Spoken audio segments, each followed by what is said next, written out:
Erev Tov à tout le monde. Bon ménage, j'espère pour toutes les mamans qui travaillent. Et bon support des papas qui aident leurs femmes à les voir travailler. Il faut du support moral. Hatzlacha, hein? Faut Hatziyata Dishmaya pour pouvoir y arriver. Ok, on est dans la dernière ligne droite avant Pessah. Et Bémet, juste pour dire à toutes les mamans qui sont présents, qu'il y a une grande Bémet, c'est quelque chose de grand, d'être Kovea et Tim la Torah, de fixer un temps de Torah et d'être présent, même dans les moments difficiles, quelques jours avant Pessah. C'est quelque chose de très grand aux yeux de Akadosh Baruch Hu. Et il ne faut pas prendre ça à la légère et de penser qu'on fait rien. Bémet, c'est un moment, chaque personne qui prend du temps pour étudier la Torah après des journées fatigantes, au travail, ou bien des personnes qui font leur ménage et qui arrêtent pour donner un cours de Torah, pour venir écouter que le rabbin il est intéressant ou qu'il n'est pas intéressant, vous avez le même sachar. Ce que je dis c'est bien ou c'est pas bien, mais vous aurez le même sachar bashamaim. On raconte, il y avait un jour le Sefer, le Baal Hafla. Le Baal Hafla, c'était le Rav du Khatam Sofer. Et le Baal Hafla, il a dit un jour, il est arrivé au Beth Midrash, il a dit Rabotai, je suis sûr d'avoir le Olam Haba. Alors ses élèves lui ont demandé, Rabbi, pourquoi? Comment tu es tellement sûr? Il dit, vous savez, moi j'ai une femme qui se tue pour la Torah. Elle travaille pour moi, elle s'occupe, elle s'assure que j'ai tout ce que j'ai besoin. Maintenant moi, je viens en Beth Midrash, des fois j'étudie pas, des fois je glande, des fois je me glande à moitié. Je sais pas si j'aurai par rapport à mon mérite, je vais avoir l'Olam Haba. Mais elle a fait tout ce qu'elle a fait pour avoir un mari Talmid Chacham. Donc quand elle va rentrer chez Akadosh Baruch Hu, elle va dire, Dieu, regarde, moi, je me suis levé tôt, j'ai travaillé, j'ai fait. Maintenant, si mon mari il a glandé, c'est son problème, c'est pas le mien. Moi, j'ai fait tout ce que j'avais à faire pour bémettre avoir un mari Talmid Chacham. Et il dit, écoutez, donc ma femme, c'est sûr qu'elle va avoir l'Olam Haba. Maintenant, moi, c'est peut-être oui, peut-être non. Mais si moi je serais au Gehinam et ma femme au Olam Haba, ce ne sera pas au Olam Haba, parce qu'elle m'aime bien. Elle veut finir sa vie avec moi. Par le mérite que ma femme, elle va aller au Olam Haba, parce qu'elle s'est levée pour moi, alors moi je suis sûr, moi aussi, d'arriver au Olam Haba. Donc Béhémet, le but souvent du cours, c'est pas tellement intéressant ce qu'on dit. Le but c'est qu'on arrête et qu'on se dit à Kadosh Baruch Hu, qu'on va venir faire la Torah. Alors Kadosh Baruch Hu, il voit l'effort. C'est marqué dans le Pasuk. Nodam Bashe'arim Bala. La Eshet Chayil, cette femme, c'est extraordinaire. Elle s'est fait connaître Bashe'arim, dans les portes de la ville, Baala, son mari. Beshifto imzikne aretz. Quand son mari, il étudie et il s'assoit avec les vieux de Eretz. On va voir qu'est-ce que ça veut dire. Le pshat pachout du pasouk, c'est rapporté dans Rashi. Rashi dit, vous savez, sans vouloir critiquer personne et sans vouloir dire du bien de personne, mais c'est une metsiout. Il dit Rashi, comment on connaît à combien une femme, elle s'occupe de son mari? Comment on connaît? Il dit Rashi qu'une femme, elle est à la maison, son mari vient au Beth Midrash. La chemise, elle est propre. La chemise, elle est repassée à 4 épingles. Est-ce que le mari, il a un beau costume? Est-ce que, je parle pas de chair. Est-ce qu'il est propre? Est-ce que sa cravate, on peut voir la tchouk-tchouka d'hier, la mayonnaise de la semaine dernière? On peut voir, les enfants, ils arrivent à la synagogue, vous demandez, mais qu'est-ce qu'elle croit, la mère? Ils sont allés au football ou ils sont venus dans une synagogue? Qu'est-ce qui se passe? Il dit, Rashi, Noda Basharim Bala.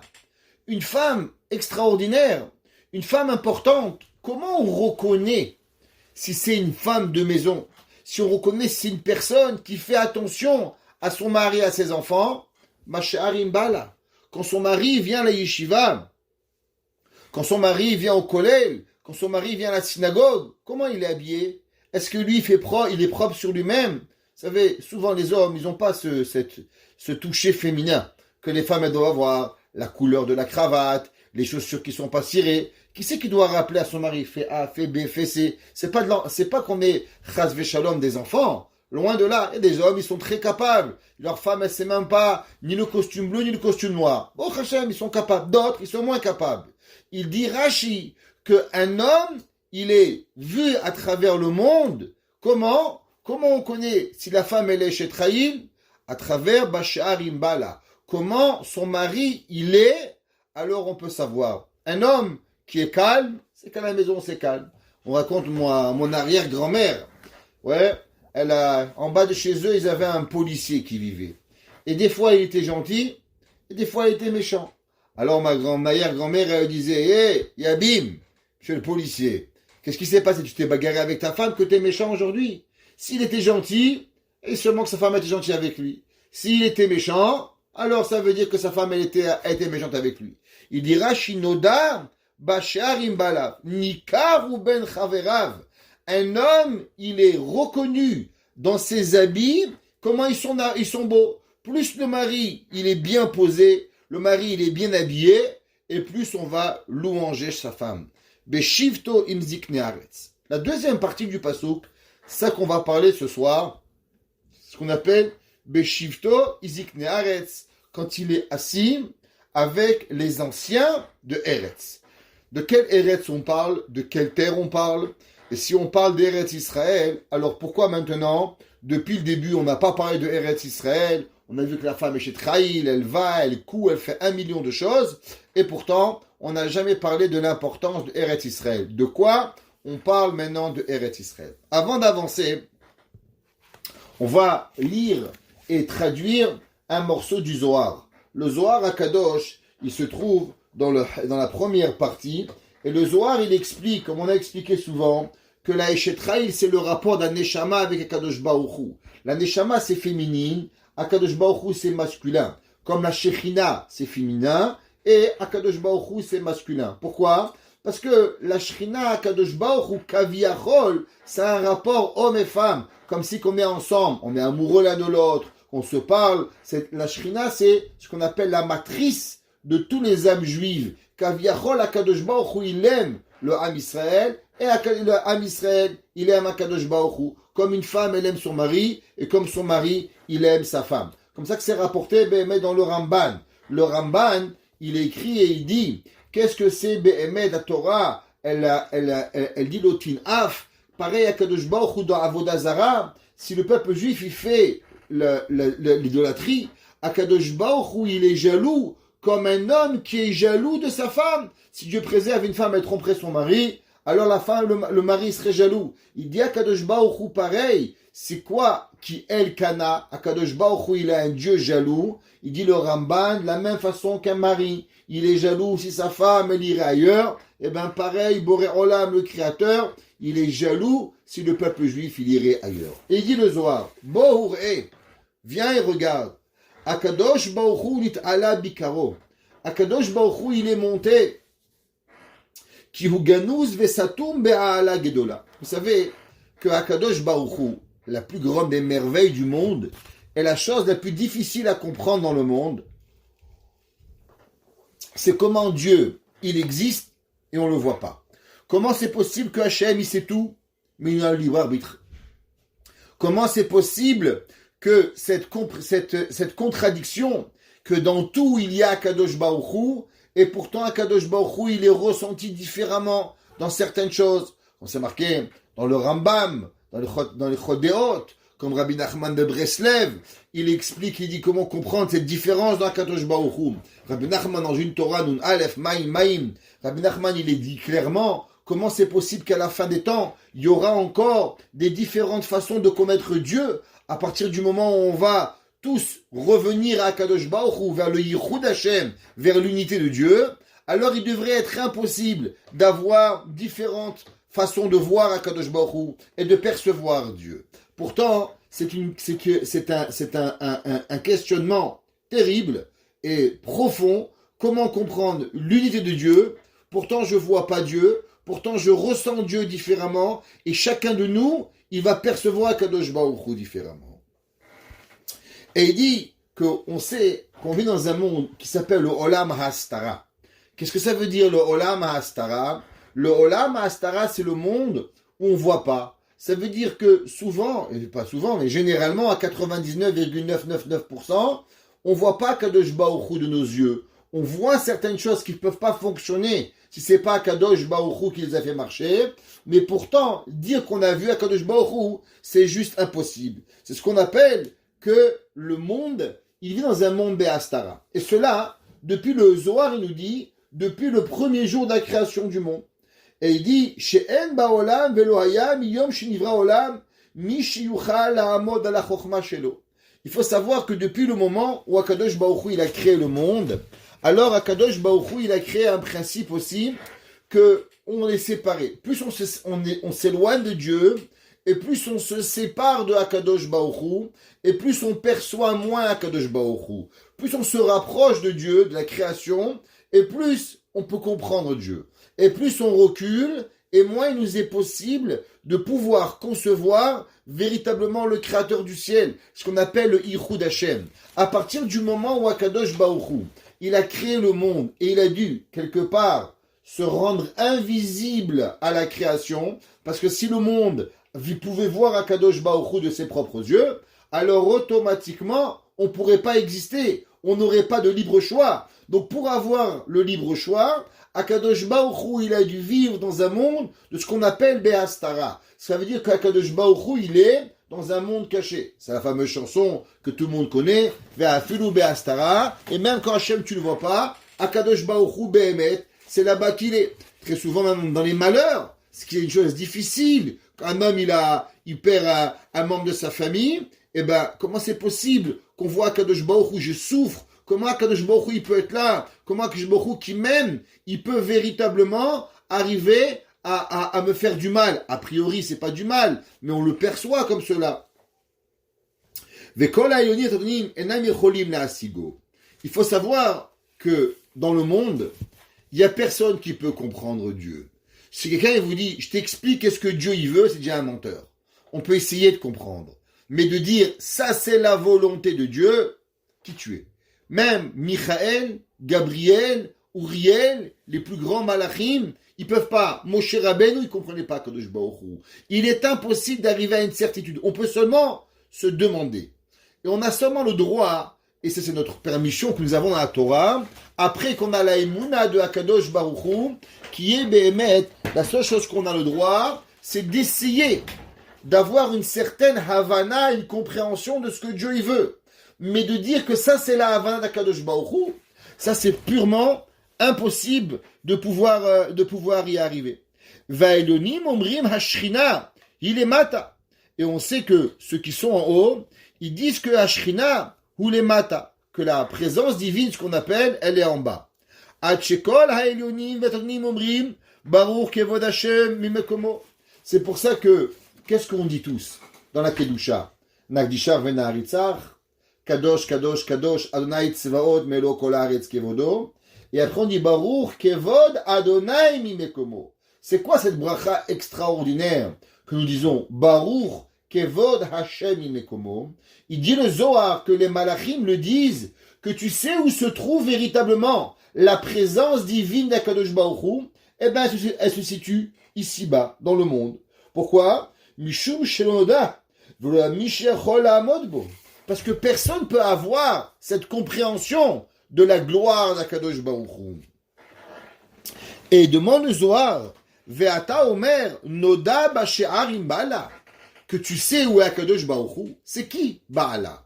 Quand on parle du mari dans la Torah, alors bien sûr, on parle de tous les maris physiques, mais c'est aussi une métaphore par rapport à Akadosh Baruch Hu, par rapport au Créateur du ciel, qui s'appelle, comme on a expliqué au début du cours, le mari de la Shrina. Bien sûr, c'est pas un vrai mari, c'est une partie de Dieu, mais c'est juste pour une métaphore pour pouvoir comprendre. El avada enoda b'ashirarim bala. Zeu akadosh baruch hu shu noda u musag. Lefi mashekol echad mesher benibom. Il dit le Zohar, qu'est-ce que ça veut dire Dieu? Dieu, ceux qui sont déjà avec nous en plusieurs cours, on l'a déjà répété, mais aujourd'hui on le voit dans le Zohar. Il dit le Zohar à propos de ce verset, Noda Ba'She'arim Bala. Qui est Dieu? Dieu, il est celui que vous voulez qu'il soit. Ça veut dire qu'une personne, elle veut Dieu de temps en temps. Ça va, un peu le matin, le Dieu, un peu l'après-midi, et pas trop le soir pour que je vois mon film. Alors Akadosh Baruch Hu, il est avec toi, un peu le matin, un peu l'après-midi, de temps en temps quand tu veux. Il y en a qui veulent Dieu le matin, l'après-midi et le soir. Il y en a qui vivent qu'avec Kadosh Baruch Hu. Il y en a qui sont, kaviachol, omnibulés par Dieu. Il y en a que toute la mahout, c'est Kadosh Baruch Hu. Eh ben, il dit le Zohar, tu sais ce que ça veut dire? Noda ba'she'arim ba'ala. Véritablement, le but de la compréhension de Dieu, c'est pas comment Dieu, tu peux pas comprendre qui il est. Et Dieu, en vérité, on peut pas séparer Dieu. La seule différence, c'est combien toi tu connais Akadosh Baruch Hu. Le Kedushat Levi, il dit dans la Haggadah de Pessah, quelque chose qui est incroyable. Il dit, qu'est-ce que ça veut dire? Ha lachma anya, diachlu ahavatana be'ara de Mitzrayim. On dit à Pessah, voici le pain de pauvre, le pain de misère, diachlu ahavatana be'ara de Mitzrayim. La Gemara a dit, c'est quoi le pain de misère? La Gemara a dit, le pain de misère, c'est un morceau de pain. La Gemara dit, c'est pour ça qu'au moment où on fait la bracha de al-achilat matzah, si vous vous rappelez, le mari, au moment où il fait achilat matzah, il ne fait pas sur une matzah complète. Il fait sur une demi-matzah. Pourquoi? La Gemara dit de la même façon que le pauvre, il a un bout de matzah. Pareil, quand on fait la mitzvah de achilat matzah, mitzvah beproussa. C'est une matzah qui est en morceaux. Il dit le Kedushat Levi, écoutez bien, il dit, c'est quoi la Emouna? C'est quoi la Emouna d'Akadosh Baruch Hu? Il dit la Emouna de Dieu, c'est que l'homme, il doit penser qu'en vérité, il n'existe sur terre qu'une volonté de Dieu, une seule volonté. Akadosh Baruch Hu, il n'a pas 1 milliard de volontés. Vous savez, on a dit souvent, un homme, il ne demande pas à sa femme, est-ce que tu veux laver la toilette? Est-ce que tu veux me cuisiner? Est-ce que tu veux des enfants? Il demande une question, est-ce que tu veux m'épouser? Si tu m'aimes, c'est tout, tu me maries. Et c'est quoi être marié? Alors, il y a 1 million de travail à faire. Et le mari, 300 millions de travail à faire. Et la femme, 400 millions de travail. C'est pas important. Si on veut se marier, alors on prend la responsabilité de de tous les engagements qui vont venir. C'est une question. Pareil, par rapport à Akadosh Baruch Hu, c'est quoi la volonté de Dieu? C'est quoi que Akadosh Baruch Hu, il veut dans ce olam? Qu'est-ce qu'il veut Dieu? Il est assis sur une chaise avec un fouet, attendant qu'Israël Miri fait des bêtises pour le frapper? C'est quoi le but d'Akadosh Baruch Hu? Il dit, le Kedushat Levi, il faut avoir la Emouna. Be'emouna, mais à 1 million de pourcents. Que Dieu n'a qu'un seul envie.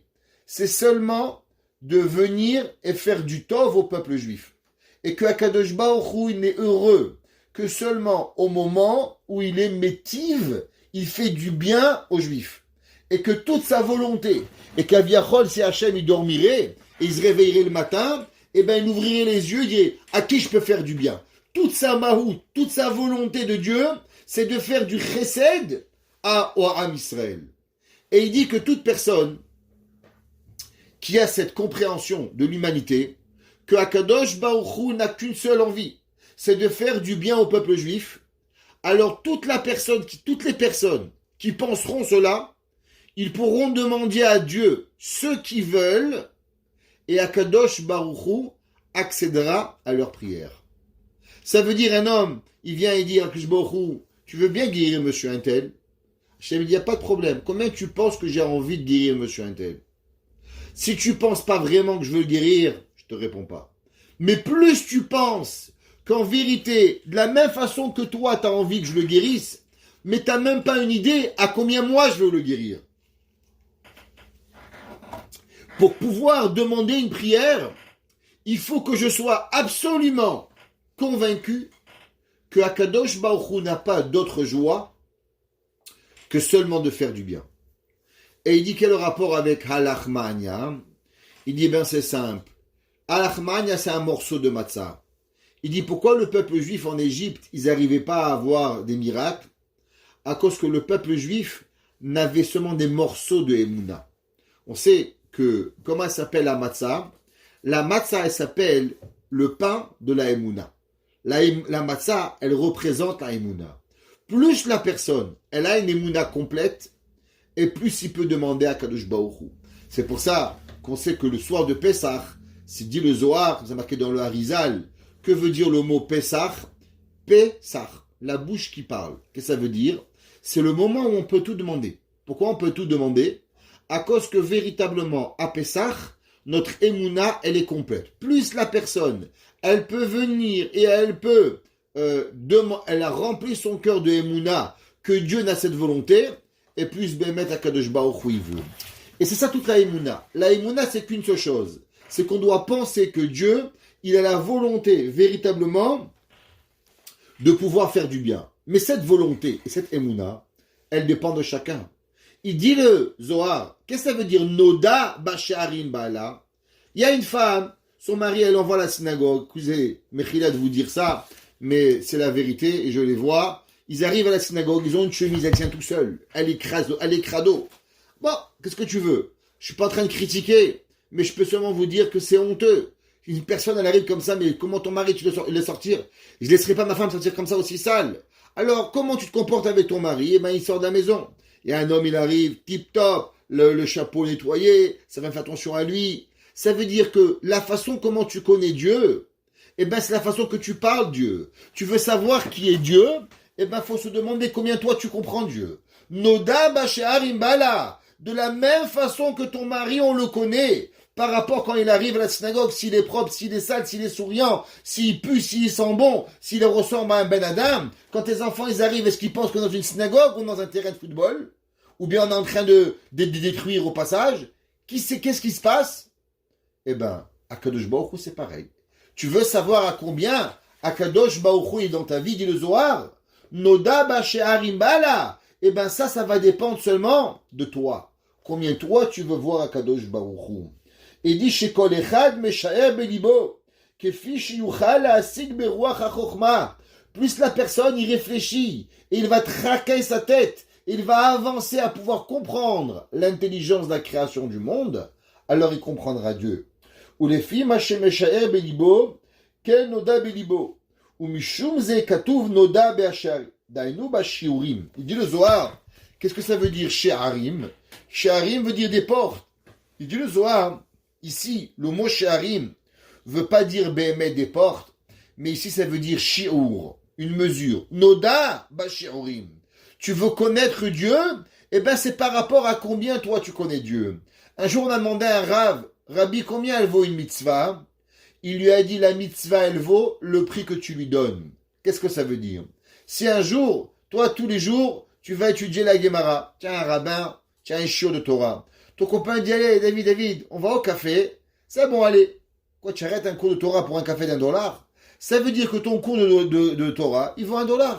Un gars, tous les jours, il amène à son père à manger, il s'occupe, il le lave, il lui donne le plus grand kibbutz d'Avaim, il appelle au téléphone tous les jours. Il lui dit, mon frère, viens, on va faire un petit tennis, ok, il n'appelle pas son père. Bon. Alors, le code il vaut $30. Ta mitzvah de kibbutz d'Avaim, elle vaut $30. Il y a un lit, tu veux venir avec moi? Je t'amène à Miami. Il dit, je peux pas, mon père. Il dit, je te paye l'hôtel. C'est pas mon père. Il dit, si tu veux, je t'amène en avion privé. Il dit, je peux pas, mon père. Qu'est-ce que tu viens de faire? Tu viens de donner un prix à la mitzvah de kibbutz d'Avaim qui est infini. La mitzvah, elle a le prix que tu veux. Dieu, il est Dieu, combien toi tu veux? Noda Bashiurim. Combien toi tu le mesures? Eh ben c'est ça Kadosh Baruch Hu qui veut arriver.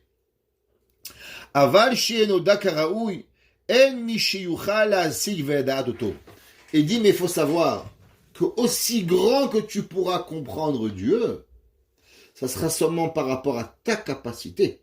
Mais véritablement combien Kadosh Baruch Hu il est, personne n'y peut savoir. Et ça c'est Noda Basharim Bala, à combien Be'emet Akadosh Baruch Hu, il peut exister. Dit le Zera Shimshon. Qu'est-ce que ça veut dire Noda Basharim Bala, comme on a expliqué? Ma'u Eretz. Qu'est-ce que ça veut dire ce mot Eretz? Noda Basharim Bala Beshivto im Zikne Aretz. Pourquoi d'un coup on parle des vieux de la terre? Les vieux, Ziknim, point. Et on sait, Zekenim, ça représente la Chokhmah, ça représente l'intelligence. La Gemara dit En Zaken et la Mishikan la Chokhmah. Il n'existe pas un homme vieux, seulement une personne qui a acquis l'intelligence. Alors en quoi ça représente véritablement le Eretz ici? La Gemara, on va parler d'un sujet aujourd'hui qui touche le peuple juif particulièrement depuis la Deuxième Guerre mondiale, mais qui a une question qui se pose depuis pratiquement 1800 ans. Il y a une question que toutes les gens se posent, à savoir ce nouveau monde que l'on vit, qui s'appelle le monde de la Torah. Je vais expliquer qu'est-ce que ça veut dire. Le monde de la Torah, pendant des années, c'était que un homme qui voulait étudier la Torah, il devait avoir un père ou un beau-père riche. Ça veut dire que un gars étudie la Torah, son père ou son beau-père y payait, souvent les beaux-parents payaient, ce qu'on appelait les dots. Alors il étudiait 3 ans, 4 ans, 5 ans. À la fin de l'année, la fin du temps, il n'y avait plus d'argent, alors le mari partait travailler. Ça, c'était la vie. Aujourd'hui, Baruch Hashem, il n'y a pas tellement de dots. Les papas, ils peuvent être contents que quand ils marient leur fille, ils ne doivent pas donner 10 000, 20 000. À l'époque, vous pouviez rêver d'avoir un bon khatan si vous n'aviez pas une dot. Moi, un jour, quelqu'un m'a dit, tu sais pourquoi mon mari, il est chauve? Une vieille femme. Je lui dis pourquoi? Il m'a dit, parce que moi, j'avais plus de dot. Alors, mon frère était mort, j'avais plus d'argent, on m'a marié avec un chauve. C'est pour ça que je me suis marié avec lui. Même l'apparence d'un homme était par rapport à combien on avait de dot. T'avais 1 000 euros, t'avais un chauve. T'avais 2 000 euros, il avait des cheveux. T'avais 10 000 euros, t'avais un costume. Malheureusement, c'était ça qui est arrivé. Aujourd'hui, on vit dans un monde qui est différent.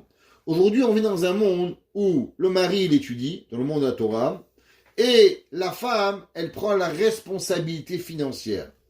Beaucoup de parents, ils se posent la question, est-ce que ce monde-là, c'est un monde inventé?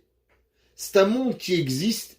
Est-ce que Béhémet, la Torah, quelque part, elle recommande quelque chose comme ça? Comment la Torah, elle voit cette femme?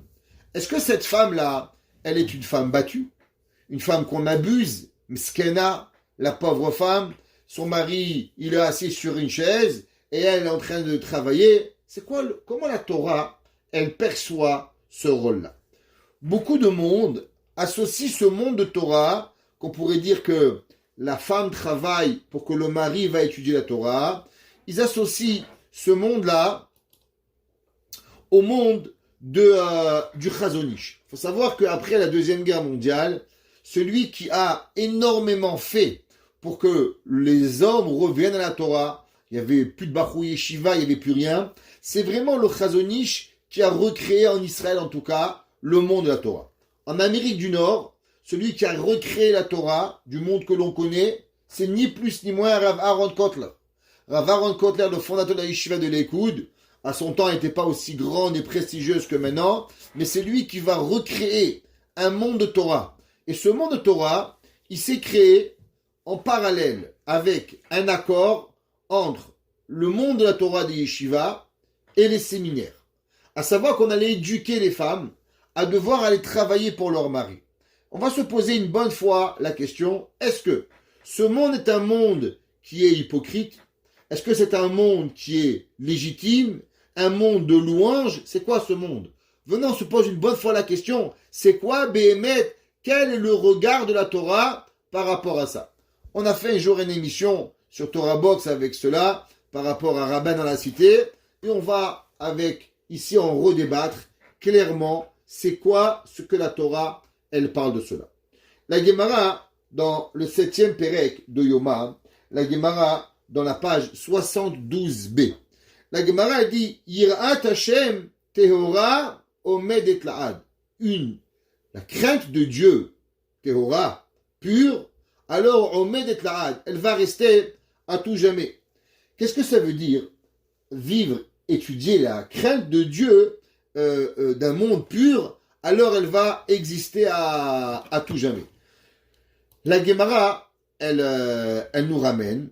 Et la Gemara, elle nous ramène un concept très intéressant. Elle dit Alomed Torah Betahara.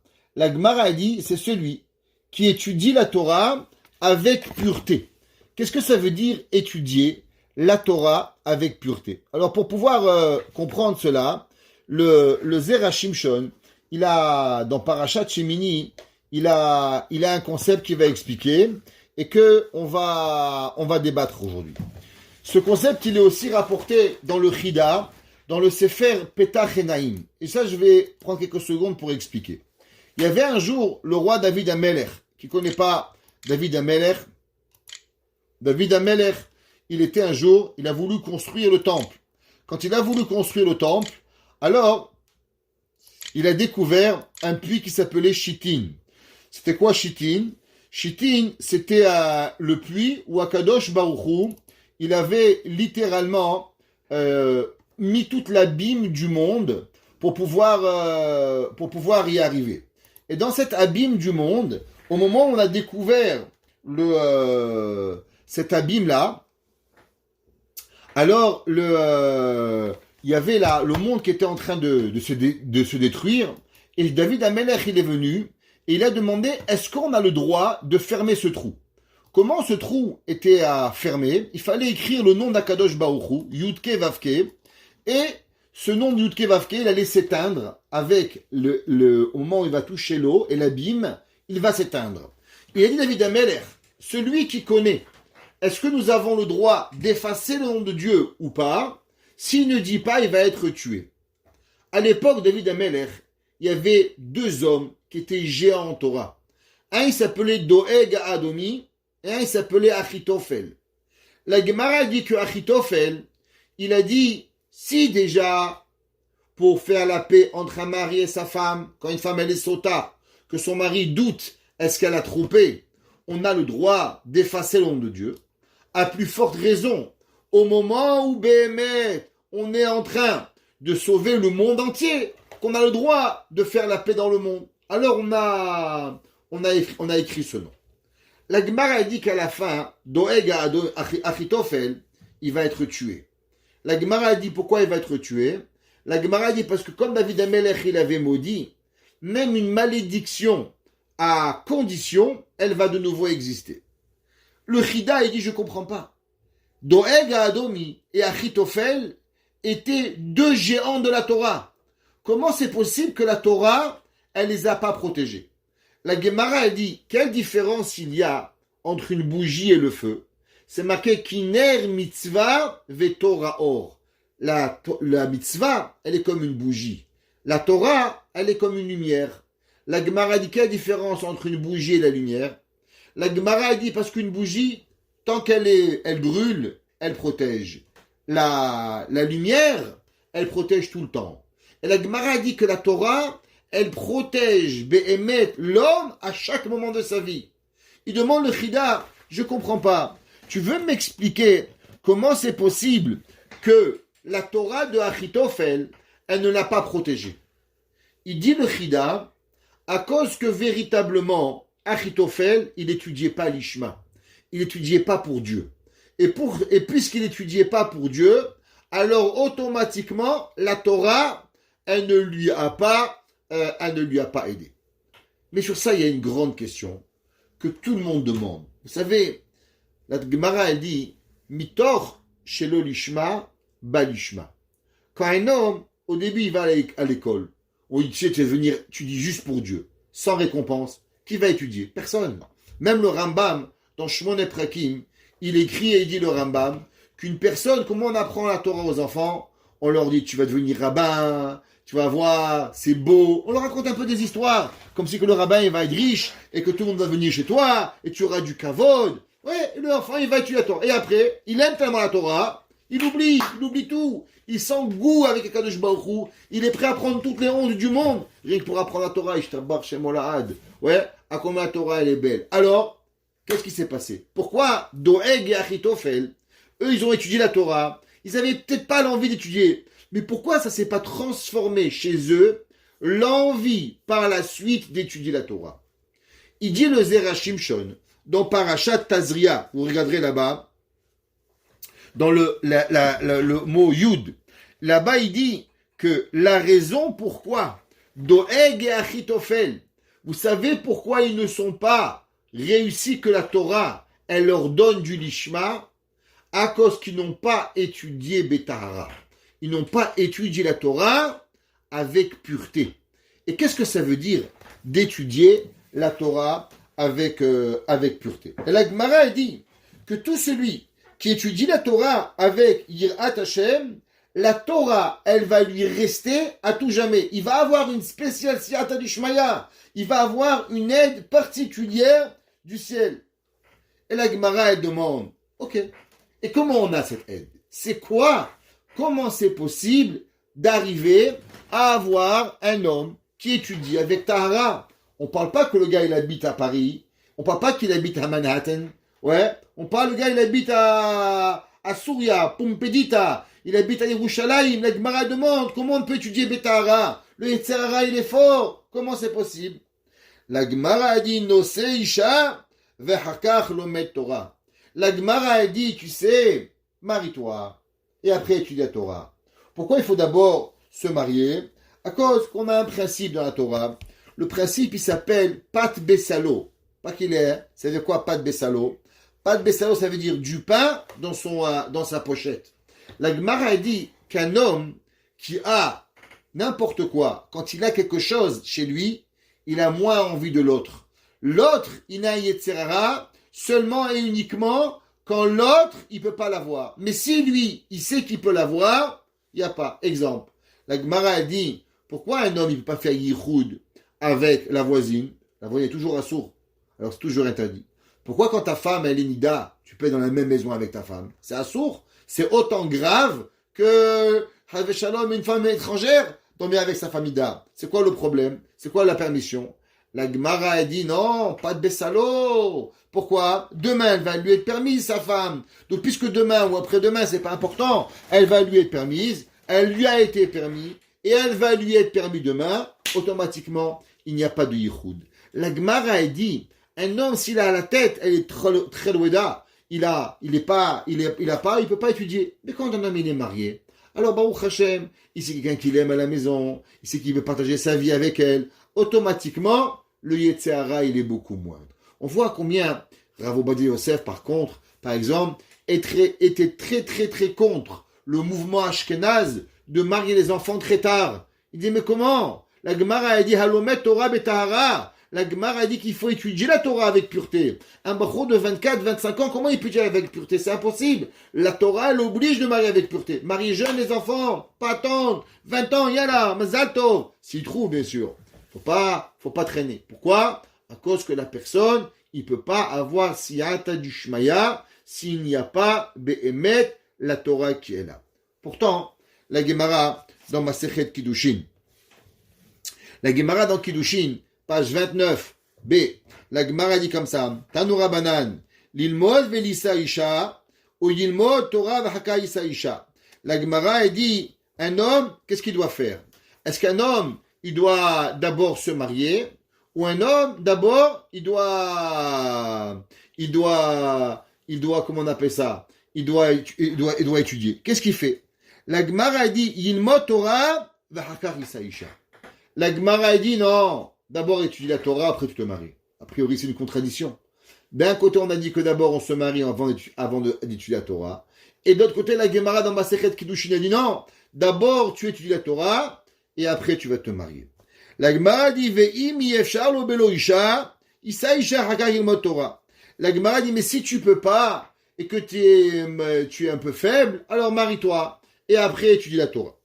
La Gemara dit, Amar Rabuda Amar Shmuel, Alacha, Nose Isha, Vahakach Yilmod Torah. La Gemara ramène a priori une machloket entre deux Rav. Un s'appelle Rav Yehuda. Rav Yehuda était la deuxième des générations des Amoraïm. La première génération, c'était Rav. L'élève de Rav, c'était Rav Yehuda. Rav Yehuda, il a eu 2 maîtres. Il y avait 2 rabbins contemporains. Un qui était à Soura, un qui était à Neardea. Soura, c'était Rav. Neardea, c'était Shmuel. La Gemara dit, Rashi comme ça d'apprendre dans Masechet Sukkah, que Rav Yehuda était le Rav de l'élève de Rav. Quand Rav est décédé, il est devenu l'élève de Shmuel. Amar Rav Yehuda Amar Shmuel. La Gemara a dit, Rav Yehuda Amar Shmuel, il a dit, Alacha nose isha, v'hakach yilmod Torah. Il a dit non, Alacha, marie-toi d'abord. La tête doit être propre, pure. Après que tu as la tête pure, tu vas étudier la Torah. La Gemara a dit, Va'amran de Rabbi Yochanan. Ouais. La Gemara a dit, Rabbi Yochanan, il a dit, mais comment tu peux te marier comme ça? Rehaim al Tzavaro. Un homme, quand il se marie, c'est une responsabilité, le mariage. Il faut nourrir sa femme, il faut l'habiller, il faut des cadeaux. Qu'est-ce qui va arriver? il va se marier et doucement, doucement, il va quitter le kollel. Il va aller travailler. Alors, qu'est-ce qui va arriver? La Gemara a dit, Rechaim betzavaro, veyasok batorah. Est-ce qu'un homme, il peut, behemet, arriver à étudier la Torah comme c'est possible? Alors la Gemara lui répond, elle dit, vélo plié. Halan vehaleu. La Gemara dit, tu as raison. Behemet, Rabbi Yochanan et Rav Yehuda Amarav, les deux parlent de deux cas de figure différents. Et la Gemara, elle emploie ici un mot, halan vehaleu. Un c'est pour nous et un c'est pour eux. Alors qui est nous et qui est eux et de quoi on parle? Il y a une machloket entre Rashi et Rabbeinu Hananel. Ok? Rashi, il apprend la Gemara comme ça. Il dit Rashi, halan, il y a un din particulier aux gens de Babel et il y a une halacha par rapport aux gens de Eretz Israël. Et il dit Rashi, quelle différence il y avait entre les Babyloniens et les Israéliens? La Rashi dit, les Babyloniens, ils se mariaient jeunes. Et eux, ils allaient en Eretz Israël. Ils allaient en Eretz Israël pour étudier. Donc comme ils allaient en Eretz Israël pour pouvoir étudier, alors automatiquement, ils n'avaient pas à la maison fait rien. Leur femme, elle acceptait d'aller et de travailler pour eux pour pouvoir qu'ils vont étudier la Torah. Dit la Gemara, le Talmud Bavli, comment il s'est créé le Talmud Bavli? Il s'est créé grâce aux hommes qui se mariaient jeunes, qui partaient à la maison, et automatiquement, quand ils partaient de la maison, ils allaient étudier la Torah. Et la Gemara a dit, et qui c'est qui s'occupait de leur parnassa? La Gemara a dit, eh bien leurs femmes. Le Talmud Bavli, qui est la halakha dans le monde, quand il y a une maroquette, le Bavli, le Yerushalmi, qui a sorti les plus grands rabbins des Amoraïm, elle s'est créée comment? Il s'est créé grâce au Messirut Nefesh des femmes, que les femmes ont laissé leur mari partir étudier, et elles travaillaient pour leur mari. Alors la Gemara dit, quand tu es belle en Babel, et que ta femme, elle est prête à travailler pour toi, marie-toi jeune, et après tu vas étudier la Torah. La Gemara dit, Vehaleu, mais en Eretz Israël, c'est pas comme ça. Alomdim bimkomam, eux, ils apprennent la Torah. Et les femmes israéliennes, elles faisaient pas comme les Babyloniens. Elles travaillaient pas pour eux. Elles, les maris devaient travailler. Alors quoi? S'il va se marier, tout va devenir sur lui. Et comme tout va devenir sur lui, alors automatiquement, dit la Gemara, que les Israéliens, à l'époque, ils avaient Eretz Israël, ils étudiaient, et après il va se marier. Ça veut dire que, quelque part, la Gemara nous explique qu'en vérité, la façon d'étudier la Torah, c'est quoi? C'est de se marier et après d'étudier. Parce que quand un homme il est marié, quand un homme il est dans la pureté, quand un homme est dans la Tahara, l'étude, elle va avoir une siyata du shmaya particulière. Le seul problème, la Gemara dit que si un homme il n'a pas une femme, il n'a pas quelqu'un qui va le soutenir dans la Torah financièrement, alors il ne pourra pas y arriver. Alors il ne va rien étudier. Alors on préfère étudier à moitié que d'étudier véritablement. Alors de rien étudier. Alors les Israéliens, alors ils étudiaient, après ils se mariaient. Mais bien sûr, c'était pas pareil. Alors automatiquement, la halakha n'a jamais été nifseket comme les Yerushalmi. Pourquoi? Parce qu'ils n'avaient pas cette garde. Ils n'avaient pas ce garde-fou qui était le mariage, qui les protégeait de tout ce qui pouvait arriver. La Gemara, la fin de Masechet Sanhedrin, la Gemara, la fin du premier Pérec, la Gemara là-bas raconte qu'il y avait un Amora. Sa femme lui demandait, qu'est-ce que tu veux manger? Du poisson ou de la viande? Il dit du poisson. Elle faisait de la viande. Tu veux du poisson ou de la viande? C'est de la viande, c'est du poisson. Tu veux halavi ou bassari? Il dit halavi, il avait bassari. Et du matin au soir, il lui faisait comme ça. Son fils lui dit, papa, mais pourquoi tu divorces pas? Il lui a dit, parce qu'elle s'occupe de mes enfants et qu'elle me protège de la Avera. Ça veut dire qu'un homme, il doit savoir à combien Béhémet, la personne, la femme, elle lui protège de la Avera. Combien c'est important le mariage. Combien on est obligé. La Torah nous dit ici deux choses. Un, que véritablement, nos enfants font des mariés jeunes. Deux, c'est quoi la Eshet Chaim? La Torah dit grâce à quoi Noda Bashe'arim Balam. Comment Béhémet, la femme, elle va arriver? C'est seulement parce qu'elle a pris pour elle le rôle de pouvoir véritablement prendre le joug de la parnassa. Qu'est-ce que ça veut dire être avrir kolel?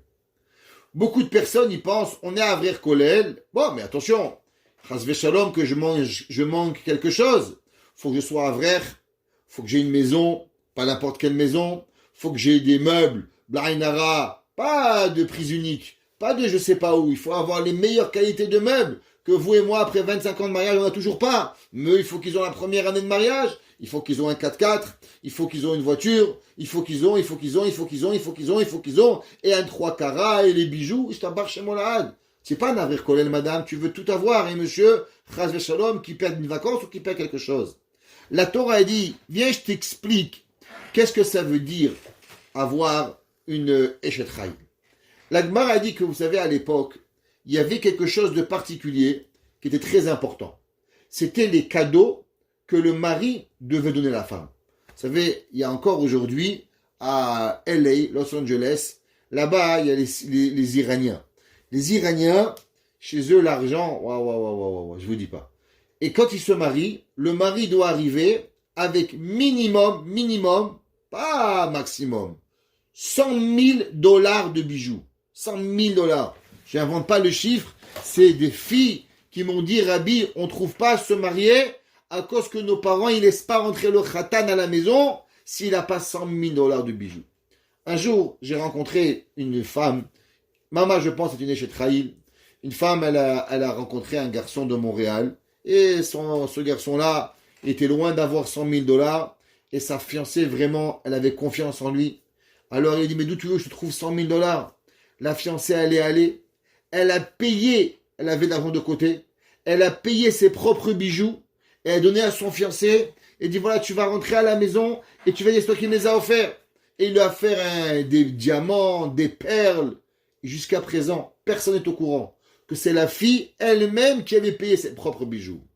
Il dit, le Zera Shimshon, tu sais qu'est-ce que ça veut dire, la Eshet Chayil? Noda Basha'arim Bala. Qu'est-ce que ça veut dire, Noda Basha'arim Bala?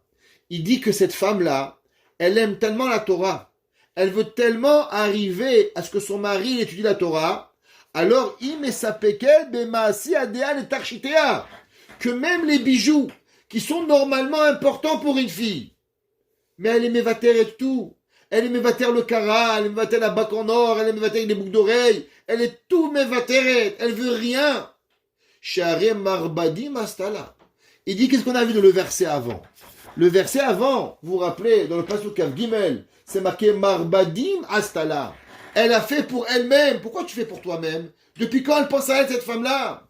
Il dit oui, parce que ici, il faut que son père, il voit les bijoux. Parce que son père, il va pas accepter le khatan. Alors elle est prête à tout. Pour que jamais elle a honte. Pour pas que je dise, ah, ton mari, il est au collège. C'est pour ça que t'as pas des bijoux. Hazve shalom. Alors pour pas que son mari ait la même honte, elle se fabrique un monde. Elle va créer tout ce qu'elle doit avoir pour vivre en société, pour que son mari jamais il a honte, chas v'shalom. Mamash beyadea, velachen ba'ala yachol isa isha tchila, v'achakach lilmod Torah betahara. Et tout ça pourquoi, il dit le Zera Shimshon? Pourquoi elle fait tout cela? Elle fait tout cela à cause que son mari, il peut béhémet étudier la Torah. Ça veut dire, c'est quoi la Eshet Chayil? Le Zera Shimshon, il dit que bien sûr, le Eshet Chayil, c'est une femme qui est extraordinaire. Parce que même il n'y a pas d'autre mot à part le mot extraordinaire. On n'a pas d'autre mot. Mais toute sa vie, elle n'a qu'une matara. C'est le limud la Torah. Maintenant, à combien tu es prête à ce que ton mari étudie la Torah? La Torah, elle veut savoir, au moment où tu vas devoir faire un choix, à ce qui est le plus difficile. Une kala, c'est quoi le plus difficile? Eh bien, une kala, c'est la bague. La Torah, elle veut savoir, est-ce que Behemet, une kala, elle serait prête à être mévateret, la bague, pour que Behemet, son mari, il est au collège. Ça, c'est ce que la Torah, elle te dit. Si Behemet, une personne, elle est honnête, et elle veut un vrai Talmid Chacham, faut tout être mévater. Le Rav Steinman, un jour, un homme, il lui a dit, Rabbi, je trouve pas me marier. Il lui dit, tiens, Balgava. Il dit, non, je suis pas Balgava, Rabbi. Il dit, pas Balgava. Il dit, est-ce que tu serais prêt à marier une naine? Elle dit, Rabbi, pas une naine quand même. Et tu as Baal Gava. Et elle dit, le Beth Halevi, quand il a été dû divorcer, il s'est remarié. Il a dit, un homme, il ne peut pas rester sans une femme. Un homme, il doit avoir la tête propre. Un homme, il doit être totalement avec Kadosh Baruch Hu. Comment je peux faire? Il a marié une chassida naine. Elle était tellement petite, il fallait qu'elle se monte sur une chaise pour pouvoir faire la vaisselle et faire les chalotes. Il a dit, le Rav Steinman, tant qu'un homme, il n'est pas prêt à se marier même avec une naine, alors il est un Baal Gava. C'est pas grave d'être Baal Gava, c'est grave, mais au moins que tu le sais. Mais te mens pas, crois pas que t'es sadique. Tu es un Baal Gava. Tu veux un Talmid Chacham, à quel prix? Au prix que tu as une bague, que tu as des bijoux, que tu as 6, comme les Khatanim. Ils veulent avoir 6, Y, Z, ils veulent tout avoir. Comme disait le Rav Reikin, ils veulent avoir une femme aussi belle que Marilyn Monroe, mais aussi de Tzedeket que la rabbinite. Ça marche pas, mon frère. Tu peux pas tout avoir. Tu peux pas avoir les deux. Tu peux, Hachem peut te donner, Béhémet. Mais ça peut pas être une condition à se marier. Il dit le Zerachim Shon qu'on doit avoir Béhémet à combien on est prêt à faire le Mesirat Nefesh.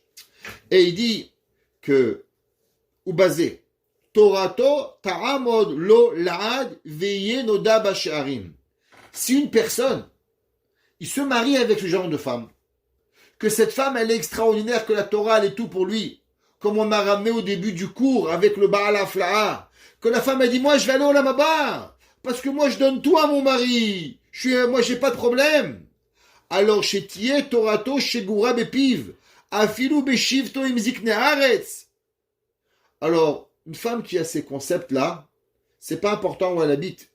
Parce qu'on avait dit au début du cours, au milieu du cours, qu'il y avait une différence. Est-ce que il y a les gens de Babel et les gens d'Eretz Israël? Les Babyloniennes avaient plus de Messirut Nefesh que les Israéliennes. Il dit le Zerachim Shon, une femme qui a cette volonté, alors c'est pas important. Elle peut être babylonienne, elle peut faire ce qu'elle veut, elle peut habiter où elle veut. Mais on n'est pas obligé de copier tout le monde.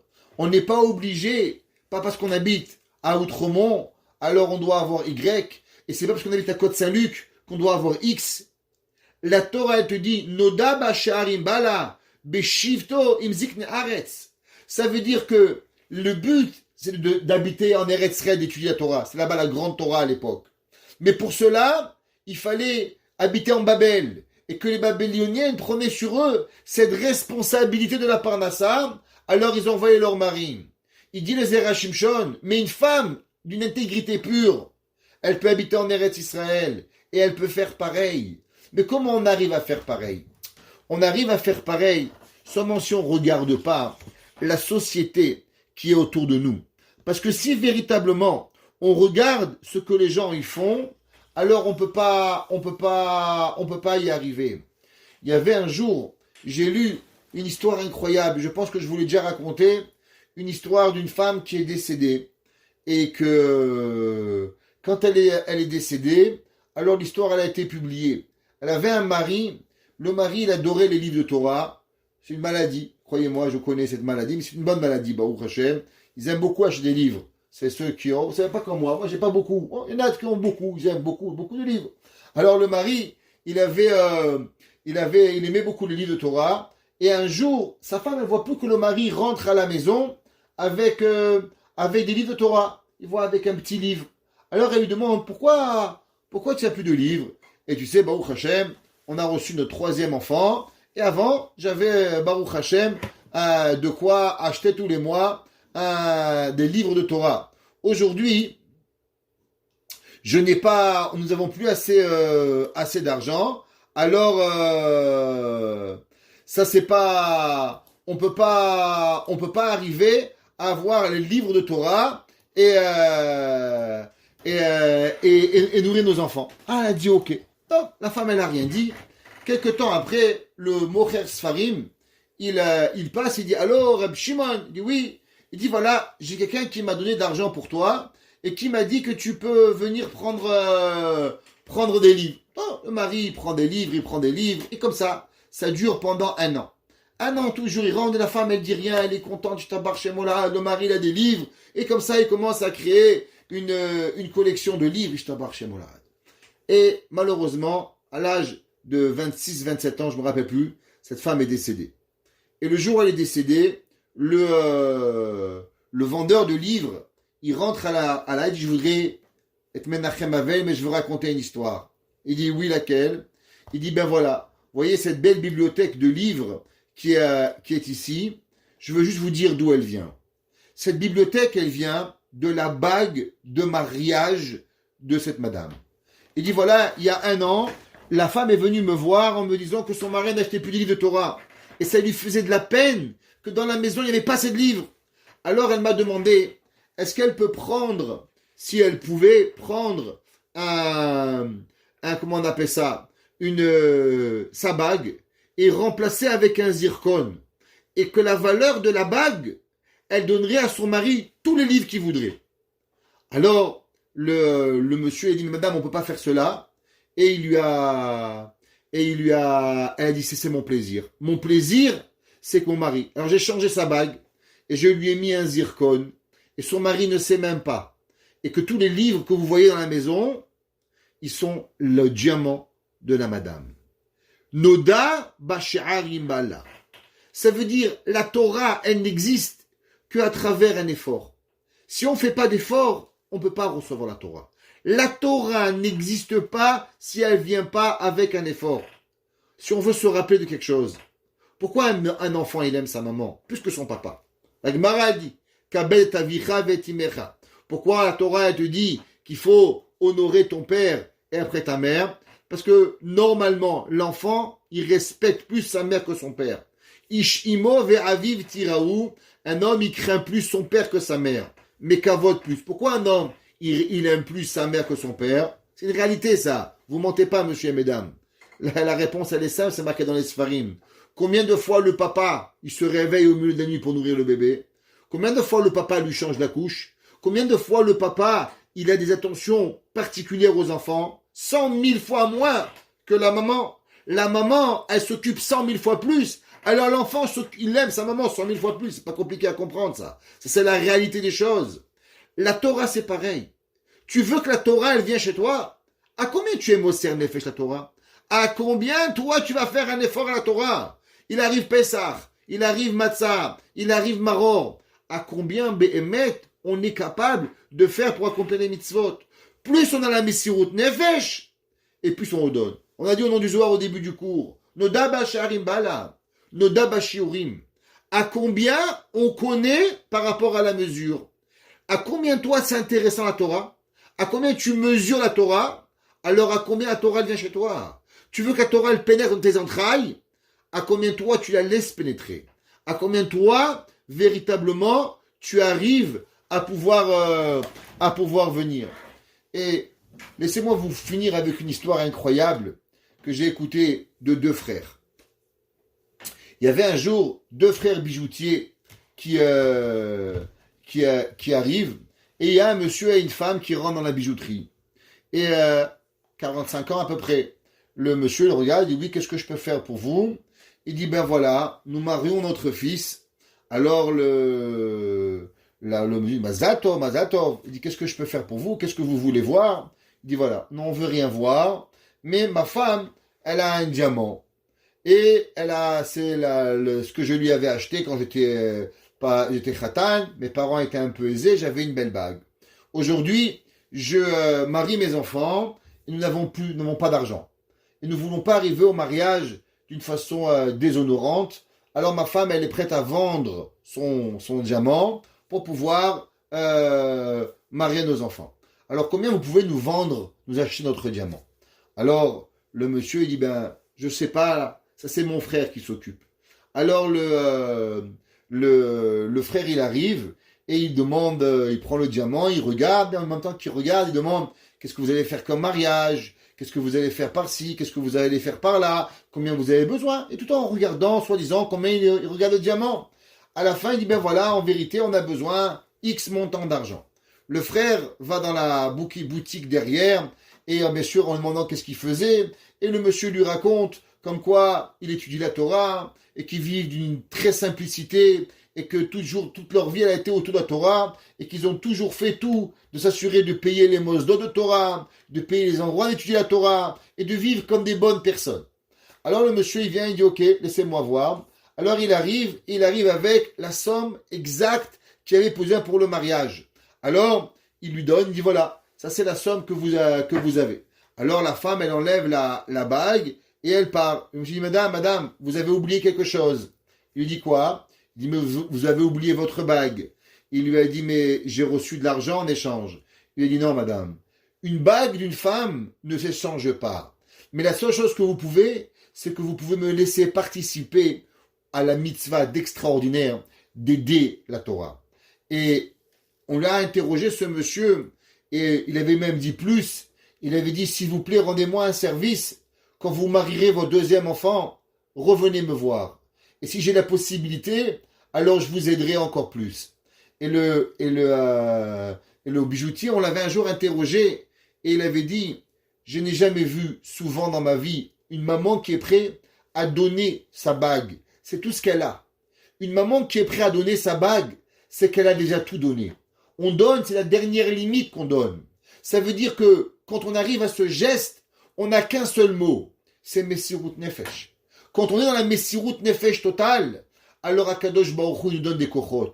Il dit, je suis pas millionnaire, mais quand j'ai senti la Messirut Nefesh extraordinaire de la maman, ça m'a donné à moi envie de raou dans la mitzvah. Et c'est ça, Noda Bash'arim Bala Beshifto Imzik Nearetz. Quand on a Behemet la Messirut Nefesh, alors on mérite d'étudier en Eretz Israël. On mérite d'avoir Siyata Dishmaya. On mérite que la Torah elle soit Nilmedet Betahara Vetorato Omedet Lad. Et la Torah, elle peut exister et résister à toutes les épreuves et surtout à avoir ensemble une vérité, une véritable Torah, que cette Torah va faire qu'elle donnera Omedet Lad pour rester à l'éternité. On finit ce cours, Leilou Nishmat, Moshe Ben Esther, le papa de Dr. Jman. Aujourd'hui, c'est ses 11 mois. On remercie que tous les cours de Torah, ils sont dédiés à sa mémoire. C'est lui qui paye le Zoom chaque mois. Et qu'ensemble, on souhaite que Be'ezrat Hashem, il trouve la Nehama. Et que l'âme de son papa, elle soit Melitz Yosher pour le Ham Israël. Et que véritablement, il prie pour tous les malades, pour enlever le corona, et qu'on a ensemble, tous ensemble, Bet Hashem, Refoua Shelema, Bebiet HaMashiach, Bimera Biyamenu. Amen.